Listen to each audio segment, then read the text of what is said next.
오늘은 토트넘 축구를 본 것 같지가 않아요. 약간 뭐랄까 그 생존 서바이벌을 본 것 같아.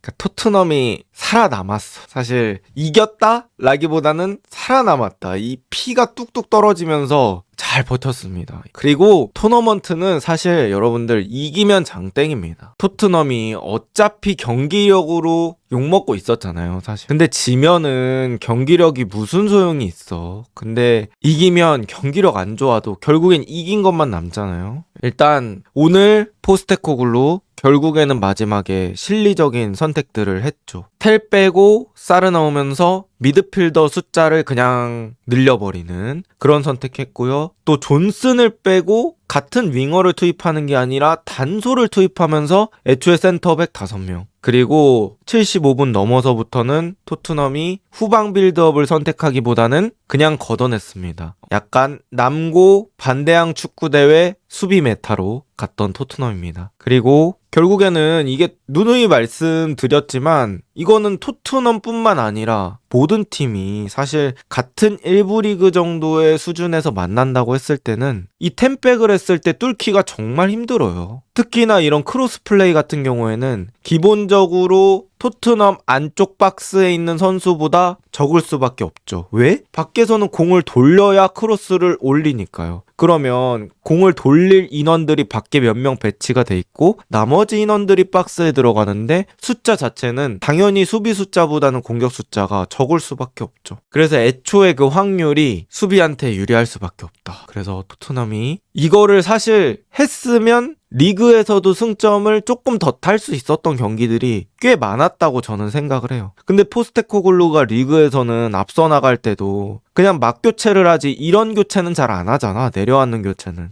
근데 막판 10분만 철학을 조금만 내려놓고 실리적으로 갔으면 그래도 리그 순위가 이 정도까지는 안 올 수 있었는데 이제 와서 욕을 한 거는 아쉽긴 하지만 어쨌든 오늘 결과는 챙겼습니다.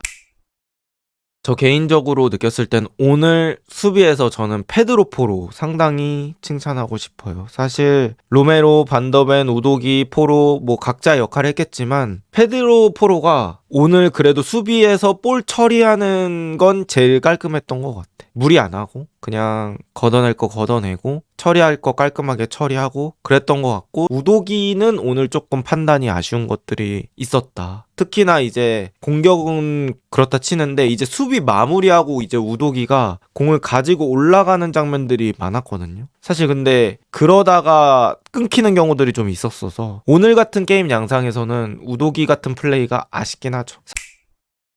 사실 오늘 날씨가 비도 오고 그래서 그라운드 상태가 젖어 있기도 하고 또 비 오면은 유니폼도 빨리 무거워지기 때문에 저는 체력 소모가 조금 더 빨리 된다고 느껴지거든요. 이런 경기 양상에서는 원래 토트넘이 원하는 골키퍼 포함해서 짧은 패스 빌드업이 쉽지가 않은 상황이죠. 그래서 오늘은 약간 투박하게 게임하는 게 필요했었는데 전반전에는 그래도 토트넘이 좀 만들어 가보려고 하다가 후반전에 어느 정도 시간 지나면서는 그래도 투박한 길을 선택한 게 그나마 맞아떨어지지 않았나 그렇게 생각을 하고 메디슨이 어떻게 보면은 이게 부상 되게 위험한 상황이긴 했지만 큰 거 해주고 갔다고 저는 생각을 합니다. 오늘 결국에 메디슨이 PK를 만든 과정도 어떻게 보면 다이렉트하게 간 거잖아요. 로메로가 뒤에서 한 번에 빵. 메디슨 오프더볼 좋았어요. 수비 앞쪽으로 가면서 오프사이드에 대한 우려를 아예 없애는 식으로 움직였잖아요. 그리고 메디슨이 위험하긴 했지만 어쨌든 간 PK 얻어줬고 또 솔랑키가 깔끔하게 마무리를 잘 했습니다. 그 솔랑키 PK도 아까도 말씀드렸지만 이 승부차기에서의 PK와 이 게임에서 얻은 PK가 좀 다르대요. 그래서 이 게임에서 얻은 PK는 골키퍼 심리상 아예 안 뛰는 게 뭔가 좀 어색하다고 그러더라고요. 그러니까 승부차기는 약간 5번을 연속으로 뛰기 때문에 그 중에 안 뛰는 것도 있고 해도 좀 그렇지 않은데 그러니까 이런 플레이 상황에서의 PK는 안 뛰면 뭔가 자기 일을 안 한 것 같잖아. 그래서 뛰게 되는 심리가 있다고 하더라고. 근데 솔랑키가 그걸 잘 이용해서 어쨌든 가운데로 득점을 잘했던 것 같습니다.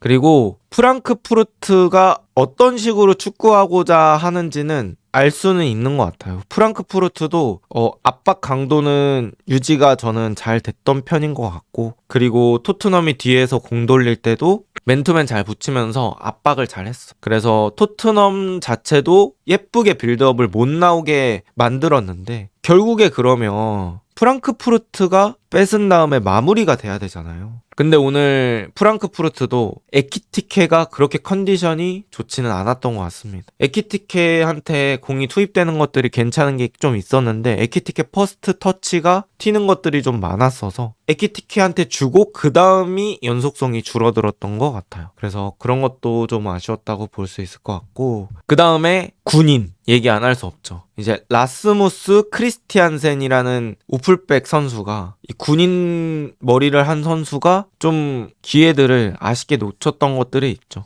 특히나 그 왼발 바깥쪽으로 슈팅해버리는 거는 너무 아쉬웠. 토트넘이 메디슨 빠지면서 미드필더가 쿨루셉스키, 베리발, 벤탄쿠르 이렇게 조합이 됐거든요. 이 세 명의 조합의 공통점이 뭘까요? 저는 이 세 명 다 하드워커라고 생각을 해요. 그래서 셋 다 많이 뛰는 선수기 때문에 중원에서 어떻게든 간격 유지하는 게 그래도 잘 됐다라고 생각을 합니다. 그리고 이제 손흥민도 오늘 부상으로 없었는데 텔이 그래도 어느 정도 토트넘에서는 과감한 모습들을 보여줬던 것 같아요. 사실 오늘 비도 오고 토트넘 선수들이 애초에 울버햄튼전부터 보면은 예쁘게 만들어 나가는 게 지금은 솔직히 좀 어려운 상황이라고 보여져요. 왜냐면 토트넘 선수들 전체적으로 컨디션이 좋은 상황이 아니거든. 그래서 뭐 공격 진영에서 하프 스페이스로 쪼개서 예쁘게 나오는 게 어려웠던 상황인데 텔이 오늘 그래도 좀 기회가 열리면 슈팅 나오는 모습들, 과감한 모습들이 있었어서 그나마 역습을 덜 당했던 것 같아요. 어쨌든 마무리는 하고 오잖아. 그래서 비 올 때는 또 중거리 많이 때리는 게 맞기도 하고, 그래서 여러 가지 면에서 텔의 투입도 나쁘지 않았다. 확실히 텔은 톱보다는 윙이다. 이런 것들을 느낄 수 있었고요. 토트넘이 5월 2일에 경기를 하게 됐고 이제 보데글림트랑 라치오 승자와 게임을 하게 됩니다. 그래서 4강전에서 또 토트넘 게임이 있고요. 그때 손흥민 선수의 복귀 시점이 아마 맞아떨어지지 않을까라고 생각을 해보고요. 손흥민이 만약에 그 전에 몸 상태가 괜찮아지더라도 그 유로파 경기에 맞춰서 좀 준비를 할 것 같아요. 그래서 한 2주 정도의 시간이 있으니까 솔직히 토트넘 강등은 안 당할 것 같고 유로파에 완전히 포커싱을 해서 준비를 해야 될 것 같습니다.